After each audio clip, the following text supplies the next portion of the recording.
How's it going, everybody? It's Pilot Flame, and we are back with another FPL sort of video. We're going to be taking a look at my Premier League predictions for the 2021-2022 season. I wrote these predictions down a few days ago and only made one change, and this was before the Arsenal game took place. I'm recording this after Arsenal have lost to Brentford on the opening day of the season, but nothing's changed in my predictions. Basically, the only teams I swapped around were teams that were further down the table that I thought one would just be slightly ahead of the other, and I'll talk about that when I get to that as well. If you haven't done so already, make sure to hit that like button, subscribe to the channel if you are new, and turn those notification bells on so that you can get the content as soon as it is readily available. Drop us a follow over on Twitter and join our Flames Recruits League. Game Week 1 has already kicked off, and I'm very, very excited for this FPL season, as well as give us a follow over on Twitch so that you can see when we go live for our preview and deadline streams. The next stream will be on Monday, and that'll be the preview for Game Week 2, and that'll be at 7 p.m. EDT. And you can also check us out for our deadline stream a week on Saturday. That's going to be 1 hour before the FPL deadline. There'll be a pinned comment down below to let you know all about that. So without further ado, let's talk about our partners for the season with Fantasy Football Scout.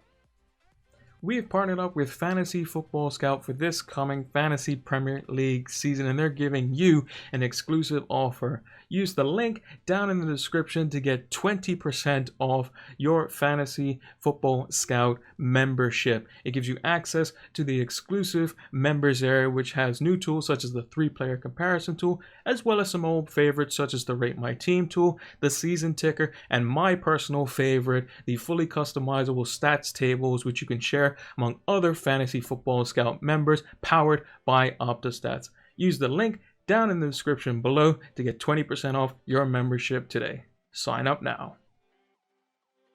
Premier League prediction time. So we got a little bit of a tier list here on tiermaker.com. I basically just Googled it and found that somebody had made a 2021-22 Premier League tier list. So we're going to check this out, and we're going to put the teams in where we think they're going to place from first all the way to 20th. We're going to also do our top goal scorer. We're going to do our player of the season, our young player of the season. We're going to say who's going to win all of the cups, whether it be domestic or European, and the first manager to get sacked. So yeah, let's get right into it. So first of all, I'm going to start off, where should we start? Let's start with relegation, I believe. So I'm going to start off with 20th place. So there's a few clubs that probably fall into this category, but I think that Norwich is probably going to be the one to come 20th, or at least in the bottom 3. But I've gone with them to be 20th at the bottom of the Premier League. I think the loss of Emi Buendia just is not ideal. They could also potentially lose Cantwell by the end of the window as well. Timu Pukki, when he's come up from the championship, he's done okay, but just not good enough to keep that consistent level to where they can stay up and, you know, be there for more than one season. And I think they already have some issues in the camp due to COVID, and, you know, that was a problem with them last time. Not COVID related, but it was basically they had a lot of injuries down the back, and they just shipped a whole bunch of goals. They have changed their playing style a little bit. They concede less goals, and they, like to hold on to the ball a little bit more. But the Premier League is just too ruthless, and I just don't think they've made major improvements to the squad, to whereas I'm looking at them saying, yeah, they're definitely going to be staying up. In 19th place, we're actually going to go with Southampton. Now, Southampton's been in the Premier League for quite some time. They have the likes of James Ward-Prowse and Danny Ings last season, Vestergaard. But all those players could be leaving, basically. Danny Ings has already left to Aston Villa, as well as Vestergaard has left to Leicester for £15 million, which is extremely cheap, a great deal there. And I just think that Southampton, they're buying a lot of young players. They got that guy Armstrong from the Championship from Blackburn. I can't remember if Blackburn do play in the Championship. I believe they do. And, he's highly talented and very well thought of, but are they going to be able to maintain a level at all? I think Ralph Hasenhüttl is a great coach, but I just don't see them staying up. I just think they've lost a lot more than they've gained. And I think last season there was points where they were potentially flirting with relegation as well. So I think Southampton are going to be the one that unfortunately miss out from the Premier League teams. which leaves 18th. So I'm going to go with Watford. I think Watford are going to be the team that are going to be just barely going to be able to not make it to stay in the Premier League. And actually, I have kind of two. This is kind of cheating a little bit for the first manager sacked, but I'll put one over the other. If I had to choose, I think Watford's manager is probably the more likely to be sacked first for this season. My other one was Arsenal, but that's just kind of for jokes, although after seeing the result tonight, maybe that could be a thing. But I think Watford's manager, they change managers more than anyone, so that's where my bet's going to be. I think that, they have Ismail Assar. They have some players there that, have been in the Premier League before. The good old cycling GK and Ben Foster. Troy Deeney. They have some players in there that could do well. I think they'll just barely miss out. I think the relegation battle is going to be a lot stronger than what it was last season. So you're going to probably see a lot more points needed to stay out of the relegation zone, I would think, this season. And I think it's going to be a lot closer. So, if between the 17th place team and the 20th place team, it's going to be maybe like 2 to 3 points tops. And then I think the gap between like 16th and 17th could be like 5 or 6 points, like something quite comfortable. That's how I see it being. I think it's going to be a lot more comfortable for 16th and higher, and I think there's going to be a bunch of different brackets. You're going to have 17th to 20th. You're going to have 16th to 11th. I think it's going to be really close. I think from 10th to about like 5th or 6th is probably going to be close, and then 4th and 1st are going to be way ahead of everyone else. But yeah, I think Watford just barely don't make it. I would like to see them stay up. I like the color of their kit with the black and yellow, although their home kit this season doesn't look great, but their away kit looks pretty good.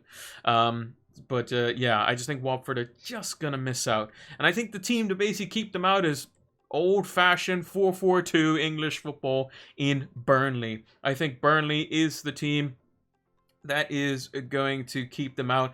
Sean Dyche just seems to, no matter how many signings they get, no matter how many players leave, no matter how many players come back in, they always seem to get the job done. And I think that Burnley, they're kind of like the Premier League version of Millwall in a sense. Very tough to play against. You never like to go to their home ground. It's always a slog, and they just get the job done when they need it. And I think Sean Dyche, if he wasn't their manager, Burnley would have gone down years ago. So I think that they'll come in at 17th.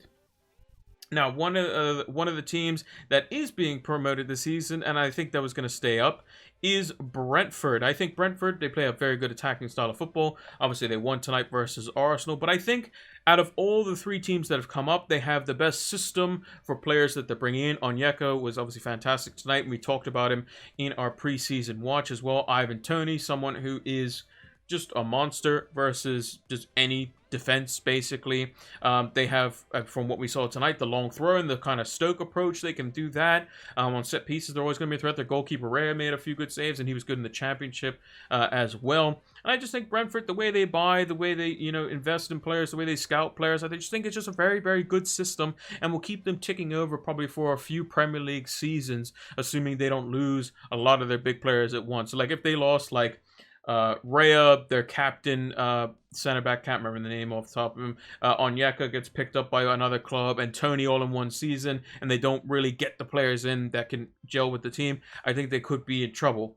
But if as long as they keep the core of their players, which is what Thomas Frank mentioned in his interview at the end of the game tonight, then you're in good space. And I think Norwich, as an example, they lost the likes of Buendia. I think that could be their fall there. And then Watford have just a billion forwards and not really sure what's going on there. And whereas Brentford, they seem to be buying smart. And I think they definitely can do well. I think that 16th and 17th place is going to be a lot more points gapped between them. So if Brentford's on 45 points, let's say Burnley will be on like 39 or 38 or something like that.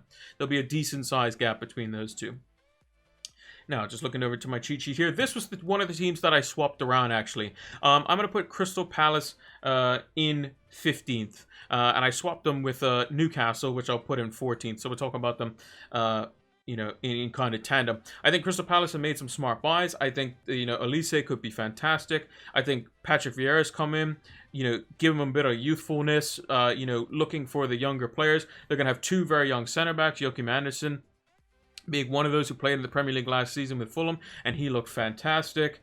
They're also potentially in talks with loaning Amad Diallo from Man United. He could be great for them out on the wing, as well as they did lose Andros Townsend to Everton.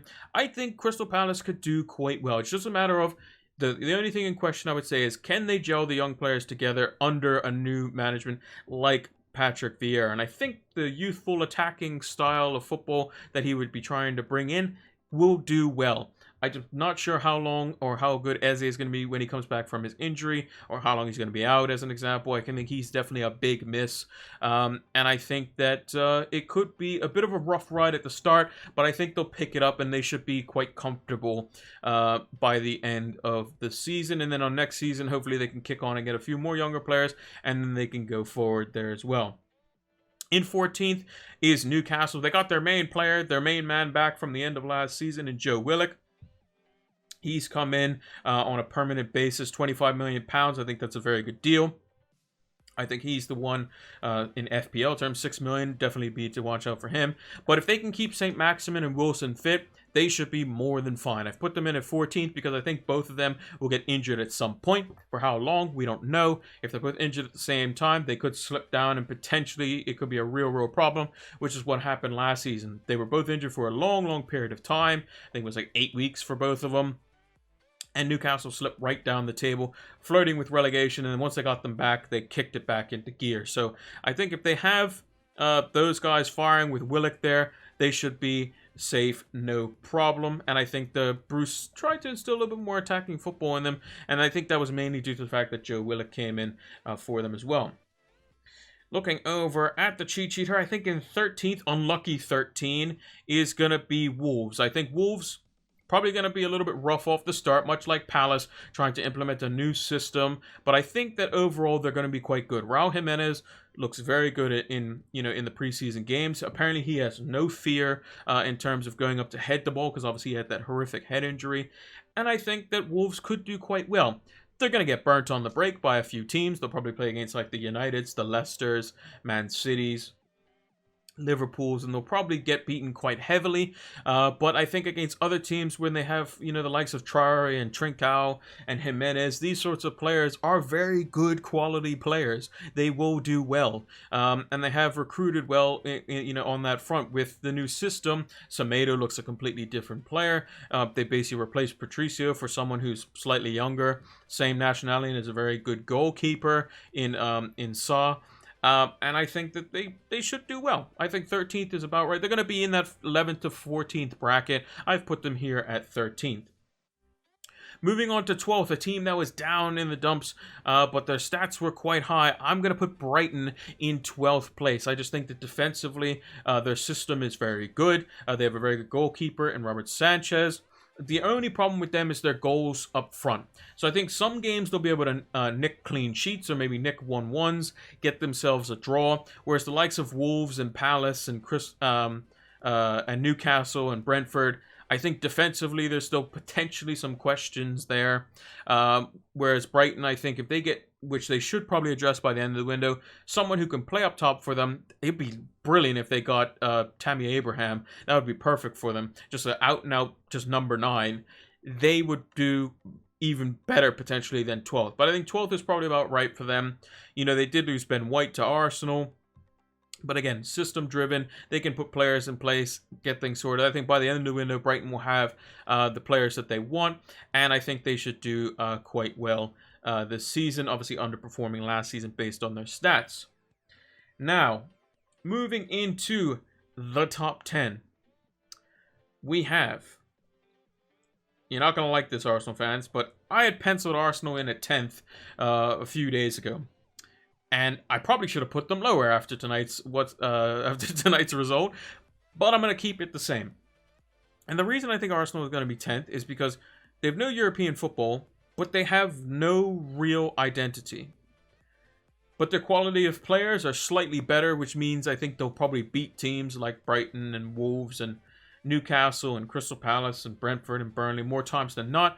But on the odd occasion, they'll play against Brentford, they'll play against Burnley, they'll play against Norwich, they'll play against Watford, and they'll probably draw when they shouldn't have, or they might lose when they shouldn't have. But I think overall, their players are decent enough to where they can get around a mid-table finish. And I think Me personally, I think it's potentially the manager that doesn't really have an idea with what he wants to do with the team. I think there's so many different ideas, and they're trying to be like, it's almost like information overload in a sense, because obviously Arteta worked under Pep Guardiola. Maybe he's trying to instill this very complicated style of football, and it's just not really gelling at the moment, and that kind of showed tonight versus Brentford. But I also think the home fans played a huge part, and Brentford did well in the results, so congratulations to them. Moving on to 9th place, we're going to go with Leeds United. Marcelo Bielsa continuing to maintain his same style, the 3-1-3-3 or the 4-1-4-1, whatever you would like to call it. He's going to still play the same old. He's adding a couple extra players. Junior Firpo's come in. Rafinha's still there. Llorente should be back for the majority of the season, as he was out injured for long periods last season. And they really tightened up the back when Llorente came in. Rodrigo will see more minutes from the start, hopefully, for them. I think he's a quality player. Bamford, again, did really well last season and could have potentially scored more goals. I didn't realize he scored 17 goals last season in the Premier League, which is astounding. I think he's one of the very few exceptions, like we mentioned on past streams, that he's one of the very few strikers that have come up from the Championship and done really, really, really well in his in a season where his team is broken out. Because the first time he came up didn't do too well, and then he came up the second time and really proved everyone wrong. So he was the FPL gem last season. But I think Leeds, you know what you're going to get from them. They're going to go up against teams. They're going to give teams like Arsenal, Brighton, Wolves, Newcastle, Crystal Palace, Brentford, like all the teams below them. They're going to give them a real hard time, and they're probably going to beat them in most games.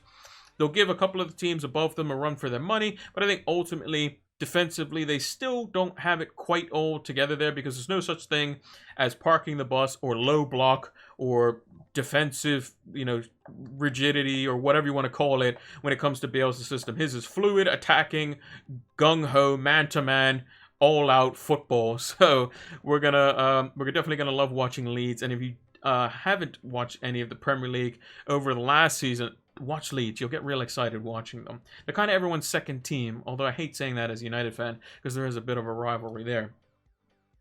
Moving into 8th place. So this is the team that's just going to miss out from the European places, and I think that's going to be West Ham. I think if they don't bring in another forward to help back up Antonio and maybe leave some of his duties up front, I think Europe's going to probably hurt them a little bit. And this is no slight on West Ham. They came 6th last season. I think a slight regression is probably on the cards, but I think their squad is still good enough to do well in the league. If they get knocked out of one of the, one of the early stages of the Europa League, I wouldn't be surprised. Similar to how Leicester kind of bowed out as well. I just think their squad's just not deep enough, especially up front. And I just think that they could struggle a little bit when European football comes around. They may start off well. I think the fixtures are good enough to start off well. I think David Moyes has them playing some good football, and I think the fans will help them out a little bit. Now, if it had been a season ago, the fans would have been all over their back because West Ham were almost getting relegated a couple of seasons ago. Now there's a good spirit around the club. Declan Rice, the captain, did well for England. They've got Craig Dawson in on a permanent deal as well. Ben Ramos looks sharp as well. So I think they could do well. I think 8th, just missing out on European football. But I think that could help benefit them. And they may be vying for like the top 7 next season. Now, moving into 7th place. This is where it starts to get a bit tricky, because there's a couple teams in here. Oh, I think I missed one. I did miss one. I'm sorry. I meant to put Everton in at 11th.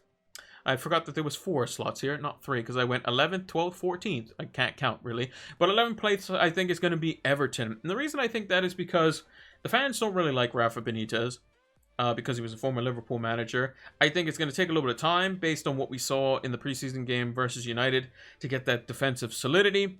But I think they'll be around mid-table. They might be higher than Arsenal, but again, I put this a few days ago, and I put Arsenal in 10th.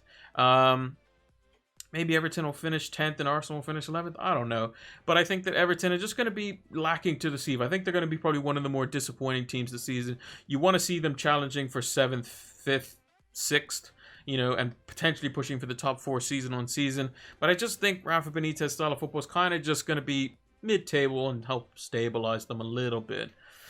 So yeah, now that I know how to count, 14th, 13th, 12th, 10th, 9th, 8th, 11th apparently, Let's move on to 7th. And I think our first winner of one of the trophies, so the Europa Conference League, is Spurs. I think they're going to win the Conference League, and I think they're going to come 7th again. So they're going to be in it again if they don't win the Conference League. But I think they will win it. I think their team is definitely good enough. Even without Harry Kane, I think Son playing up front, Dele Alli, Lucas Moura, Brian Gill, who they've brought in as well. I think they could do quite well. I think that the center backs is a bit of an issue with them. You know, they need to bring in probably another center back for me. I think Christian Romero is a good, very good signing. I think Joe Rodon is a very good young talent, but I think you just probably need someone a little bit better as a third alternative, as it were, that could potentially also be a starter. So basically, ideally, you want Romero and somebody with Rodon and somebody else, maybe Davinson Sanchez, something like that, as your backups, or maybe Eric Dyer. Which it could be Dyer if you have Dyer and Rodon playing if Romero were to get injured. So yeah, I think Spurs are going to win the Conference League. I think they're going to come 7th again. So they'll be playing Europa League football via the Conference League. But if they don't win it, they'll be back in it again, I think, this coming season. In 6th place, this is probably what my biggest, kind of upset, as it were. I think Aston Villa are going to come 6th place. Now, this may seem crazy because they lost Jack Grealish. They end up finishing 11th place. But I think the money that they've spent on other players, the likes of Danny Ings, Emi Buendia, Leon Bailey, I think is fantastic business. I think Watkins is going to be even better. Emi Martinez was by and far the best goalkeeper in the Premier League last season for me. Their defense is solid. They have Tuanzebe there now on loan as well as a backup to Konsa and Mings. They also have Courtney House there, very young talent as well. They also have the likes of Matty Cash and Matt Target as their fullbacks. Douglas Luiz, John McGinn. They have a very, very good team. Their team also has some, good players off the bench or players that could potentially vie for starting positions. Trezeguet, El Ghazi, Traore. I think going into the next season, if they do make Europa League, they would need to strengthen a little bit in those positions probably, but I think overall I think their team is good enough to challenge and get in and nick ahead in that top 6. I can just see them getting one of those spots, and I think 6th place is probably about right. In 5th place, unfortunately, not making it once again, the bridesmaid, never the bride, unfortunately, is going to be Leicester City. And that's through no fault of their own. Their business has been quite good. The likes of Sumari, the likes of Ryan Bertrand from Southampton. They've done good business. Patson Daka could be a long-term replacement, the likes of Jamie Vardy. I think they could do very well this season. I just think the top 4 clubs, the Cities, the Leicester, the Liverpool, the Chelseas, the Man Uniteds, they're going to be just in their own category based on the investment that they have in their squads.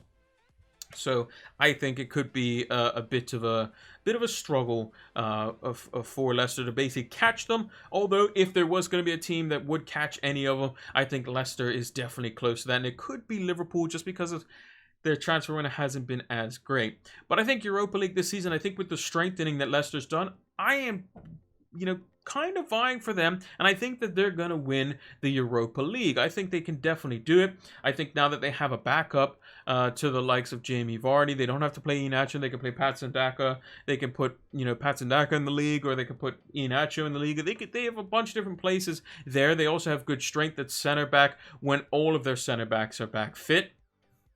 They have good spots at wingback with, the likes of Bertrand, Castagne, Ricardo Pereira when James Justin's back as well. They have Harvey Barnes, Iosi Perez, Albrighton. Maybe, like the front 3, like kind of attacking wingers may need to be adjusted. I think Harvey Barnes is probably the best. And then there's a little bit of a drop-off with like Dennis Pratt and Perez and those sorts of players. But I think they could definitely win the Europa League, and I think that they're going to win it. I think that they're going to win it personally. I think English clubs are quite strong, and I think their strengthening has done well. And I wouldn't be surprised to see them go at least to the final 4 of the Europa League, assuming they don't like a PSG come 3rd or something and drop into Europa League and then they face them or something like that, which I don't see happening. But now, moving on to the top 4. So, before I do the top 4, I'm going to say who's going to win the other trophies. So the first the first trophy we're going to talk about is the Champions League. And I think the Champions League is going to go to PSG. I just think Messi, Neymar, Mbappe, Donnarumma in goal. You have a back line of what? Bernard, Hakimi, Ramos, Marquinhos, or something like that, with a midfield of Wijnaldum and Verratti. I mean, it's just getting a bit silly now. It's probably one of the best transfer windows of all time, if I had to guess. But yeah, I think it's just absolutely insane what they've actually accomplished. So I think it's a bit crazy. Next, I'm actually going to tell you who I think is going to come third place, and that is going to be Manchester United. So I think Man United is going to come third place, and I also think that Man United is going to pick up the FA Cup as well. I just have a funny feeling that Man United are going to be able to see that Arsenal are in a bit of turmoil, and then maybe think we can catch them up in FA Cups, or at least I think they'll be one. Man United is 12, so I think they'll be one behind if they win it this year. I just think one of those domestic cups, I think FA Cup is typically the one that they seem to do better in, maybe. I don't know if it's because it's slightly later on in the season, although that seems a bit counterintuitive. But I think either the Carabao Cup, but I'm going to be either the Carabao Cup or the FA Cup. I'm going to choose the FA Cup, and I think United come third this season, and I think they are one of the three teams to help push the Premier League winners, which we'll announce in a second as well. I think Jadon Sancho and Varane are great signings. Another midfielder will probably make them potential Premier League champions, and I think that United could do quite well. I think third place and an FA Cup finish, if they got around 80-ish points or more, I think that would be probably an acceptable season for most United fans. Obviously, you want to get first place, but I think if you're in and around it come the end of April, you've won the FA Cup, you went deep into the Champions League, you went deep into the Carabao Cup. I think that's a improvement, basically. Would United fans want more? Of course. But I think that would be an improvement on last season. In fourth place, and I think they're going to be trophyless, unfortunately, this season, is going to be Liverpool. They brought in Konate, who's a fantastic signing, although he is injury-prone, and has shown to be injury-prone in the past. He's a very young talent, but could be fantastic. Van Dijk and Gomez, we just don't know what we're going to get from them. Although, what Liverpool have been doing this summer is they've been tying down all of their key assets. Trent Alexander-Arnold, Virgil van Dijk, Alisson, Fabinho. These sorts of players have all been penning in new contracts and signing themselves up for years to come. So I think they've been doing a good job on that front.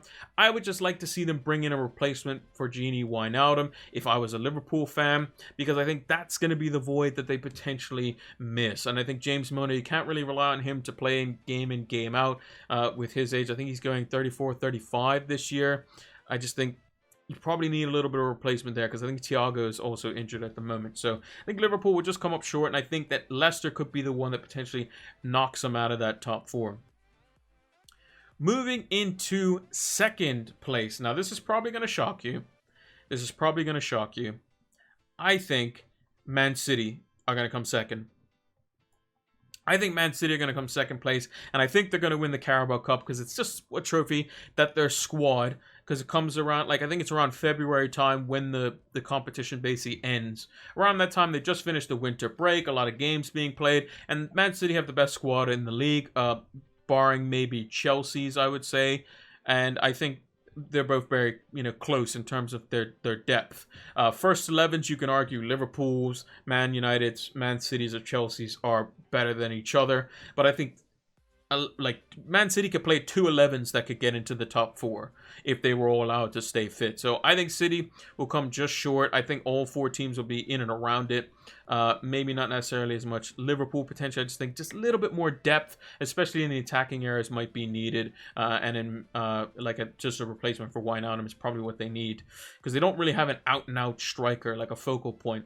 Even when Origi comes on, he plays on the left. But City, I think, will win the Carabao Cup, as they seem to do every year. I think they'll probably go far in the FA Cup. I think they'll probably go far in the Champions League. If they can dodge PSG until the final, I think that is potentially a final that is most likely to happen, as I think those are the 2 strongest teams this season based on what they've gotten. And I think if City get Kane, they could definitely vie for the league with their squad depth and their quality.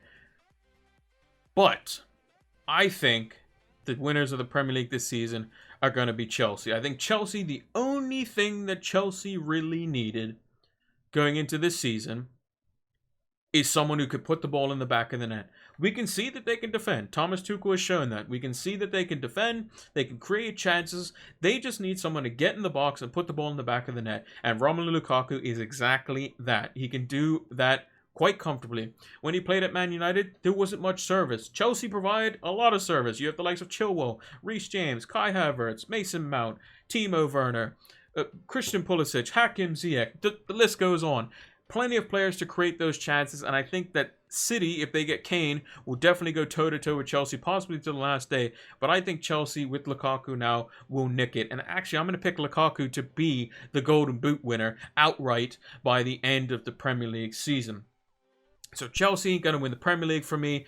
FA Cup's going to go to United. City are going to win the Carabao Cup. PSG are going to win the Champions League. Leicester going to win Europa League. And I think the Europa Conference League is going to go to Spurs.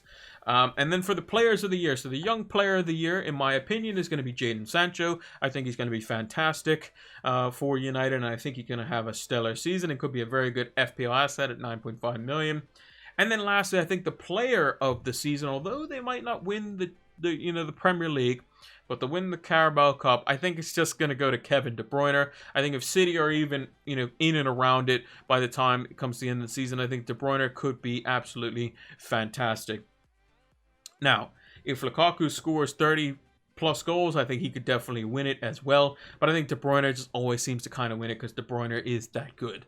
And as long as they're in and around it, and then maybe they lose on the last day of the season, Chelsea seem to be more kind of split out in terms of their kind of the load, whereas like De Bruyne is like the main spotlight is on him. So yeah, that's how I think it's going to go down. Let me know what you think down in the comments below. We'll give it a rundown one more time. Chelsea are the champions. Top four rounded out is City in second, United in third, Liverpool in fourth. Europa League spots is Leicester in fifth, Aston Villa shock surprise in sixth. Europa Conference League spot is going to go to Spurs in seventh. Eighth is going to be the Hammers of West Ham, Leeds United in ninth, Arsenal in 10th. In the bottom of mid-table, we're going to go with Everton in 11th, Brighton in 12th, Wolves in 13th, Newcastle 14th. Escaping relegation, although I think quite comfortably, is Crystal Palace and Brentford, with Burnley just barely shaving 17th place. And I think, unfortunately, to be relegated will be Watford, and then probably cemented in relegation will be Southampton and Norwich. And top goal scorer, Romelu Lukaku. Player of the season is going to be Kevin De Bruyne. Young player of the season, Jadon Sancho. First manager to be sacked, probably going to be Watford's manager in my opinion. And the winners of the cups is going to be Man City the Carabao Cup, Man United the FA Cup, Chelsea the Premier League, PSG the Champions League, Leicester the Europa League, and Spurs the Conference League. But yeah, let me know in the comments down below, and if you have any videos where people do predictions, let me know. I'll take a look at them and see what they look like. Or if you think any of my predictions are a bit crazy, maybe you think Aston Villa's a bit out there, let me know down in the comments below. And yeah, that's going to do it for my predictions.